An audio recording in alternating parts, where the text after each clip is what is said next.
Assalamualaikum warahmatullahi wabarakatuh. Bismillah walhamdulillah wassalatu wassalamu ala sayyidina Rasulillah Muhammad ibn Abdullah wa ala alihi wa sahbihi wa man walah wa la hawla wa la quwwata illa billah, amma ba'du. Hadirin dan teman-teman yang dirahmati oleh Allah Subhanahu wa taala. Nah, sebentar lagi kita akan kedatangan tamu yang begitu mulia, yaitu adalah tamu kita adalah bulan Ramadan. Yang mana kemuliaan bulan Ramadan ini juga disebutkan oleh Allah di dalam Al-Quran, disebutkan oleh Nabi di dalam hadis. Di antaranya Allah menyebutkan dalam Al-Quran, Syahrul Ramadhana alladzi unzila fihil Quran. Bulan Ramadan adalah bulan di mana di situ diturunkannya Al-Quran. Sesuatu yang mulia yang menjadi mukjizat terbesar bagi Nabi Muhammad SAW diturunkan juga di bulan yang mulia, sehingga pantas sesuatu yang mulia diturunkan di waktu yang mulia. Kemudian Nabi Muhammad SAW menyebutkan juga dalam hadis, man shoma ramadhana imanan wahtisaban ghufira lahu ma taqaddama min dzambi. Di situ Nabi mengatakan orang yang berpuasa di bulan Ramadan dan dia dalam keadaan beriman serta dalam keadaan ikhlas karena Allah Subhanahu wa taala, maka dia akan mendapatkan ampunan dari Allah daripada dosa-dosanya yang telah lalu. Dari ayat dan hadis tersebut kita mengetahui bahwasannya memang benar, bahwasannya Ramadan ini merupakan bulan yang dimuliakan Allah dan Rasulnya, yang mana di bulan ini Allah menurunkan mukjizat yang paling mulia. Kemudian Nabi Muhammad mengatakan bahwasannya Allah akan memberikan ampunan di bulan Ramadan ini bagi orang yang berpuasa. Dan tentunya masih banyak lagi yang lain. Ketika kita sudah mengetahui mengenai kemuliaan bulan Ramadan, maka sudah sepantasnya kita sebagai hamba yang beriman dan bertakwa, kita mempersiapkan diri kita untuk menyambut daripada bulan yang mulia ini. Sebagaimana jika kita kedatangan tamu yang mulia, yang spesial, pasti kita juga akan menyambut tamu tersebut, akan mempersiapkan diri kita untuk menyambut tamu tersebut.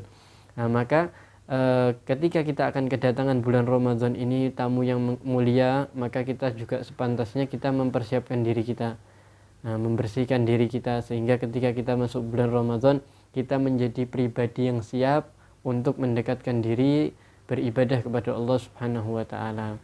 Di antara amalan yang bisa kita lakukan untuk mempersiapkan diri kita untuk menyambut Ramadan, setidaknya ada 3 amalan yang bisa kita lakukan.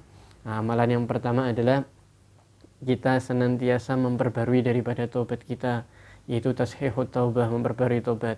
Ini juga diajarkan oleh ulama salaf kita, di mana di kitab-kitab mereka disebutkan bahwasannya seseorang itu sudah selayaknya senantiasa memperbarui taubatnya setiap saat, setiap waktu. Maka kita akan menyambut bulan Ramadan ini dengan terus bertobat kepada Allah, sehingga kita masuk bulan Ramadan dalam keadaan sudah bersih daripada dosa.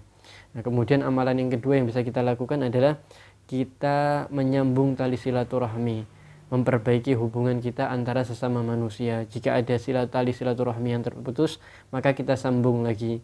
Karena salah satu sebab rahmatnya Allah, ampunannya Allah tidak turun kepada seseorang, diantaranya adalah karena dia memiliki penyakit hati, yaitu dia memiliki kebencian, memiliki permusuhan dengan orang lain. Maka kita bersihkan hati kita daripada benci kepada sesama, daripada permusuhan, sehingga kita benar-benar siap untuk beribadah dan menyambut anugerah Allah di bulan Ramadan.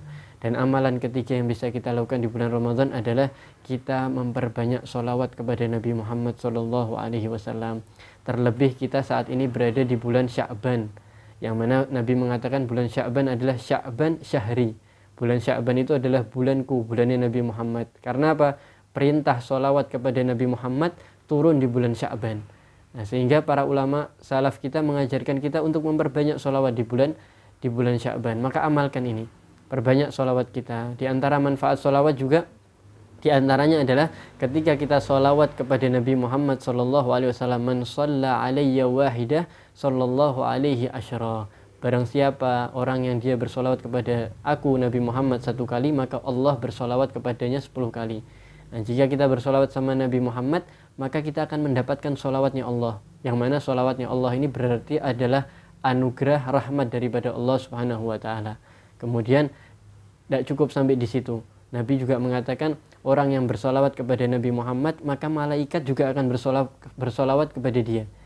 Dan sholawatnya malaikat ini berarti adalah permohonan ampun, malaikat memohonkan ampun untuk kita. Sehingga ketika kita sholawat sama Nabi, kita dimohonkan ampun oleh para malaikat. Dan yang ketiga, ketika kita sholawat kepada Nabi, maka Nabi Muhammad akan menjawab sholawat kita. Sebagaimana Nabi menyebutkan bahwasannya ketika ada seseorang bersolawat kepadaku, maka solawatnya akan sampai kepadaku dan aku akan menjawab solawat tersebut. Sehingga ketika kita solawat sama Nabi, maka kita mendapatkan solawatnya Nabi.